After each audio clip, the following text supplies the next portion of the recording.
पाकिस्तान और अजरबैजान के दरमियान बरादराना ताल्लुकात कई साल से हैं, जो वक्त गुजरने के साथ साथ मजीद मजबूत होते जा रहे हैं। अजरबैजान पाकिस्तान को कतर की निस्बत 200% सस्ती गैस देने पर भी इत्तफाक कर चुका है, जबकि पाकिस्तान से JF थंडर तैयारे खरीदने का फैसला भी कर चुका है। इस्लामाबाद म्यूजियम में अजरबैजान की सकाफती सरगर्मियों का क़याम इसी सिलसिले की कड़ी है। पाकिस्तान की जानिब से अजरबैजान की हमायत करना फितरी अमल है। इसी तरह पाकिस्तान दुनिया का वाहिद मुल्क है जिसने अभी तक आर्मीनिया को तस्लीम नहीं किया।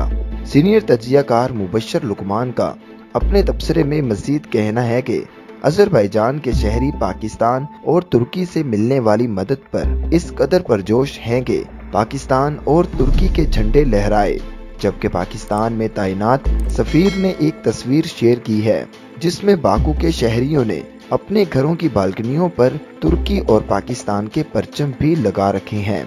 लेकिन आपको हैरानगी होगी, पाकिस्तान और तुर्की के साथ इसराइल भी अजरबैजान की हमायत कर रहा है, क्योंकि इसराइल को अजरबैजान से तेल और गैस चाहिए, जब सऊदी अरब और ईरान सख्त मुखालिफ हैं। ये दोनों ममालिक आर्मीनिया की हमायत में एक साथ खड़े हैं, क्योंकि ये दोनों ममालिक सोवियत यूनियन का हिस्सा रह चुके हैं, जिस पर आर्मीनिया ने मशरूत जंग पर रजामंदी जाहिर की और कहा कि अक़वाम मुत्तहिदा, अमरीका, रूस और फ्रांस की सालसी में जंग बंदी के लिए तैयार हैं। जबकि अजरबैजान ने भी दावा किया है कि हमने आर्मीनिया से अपने इलाके खाली करवा लिए हैं।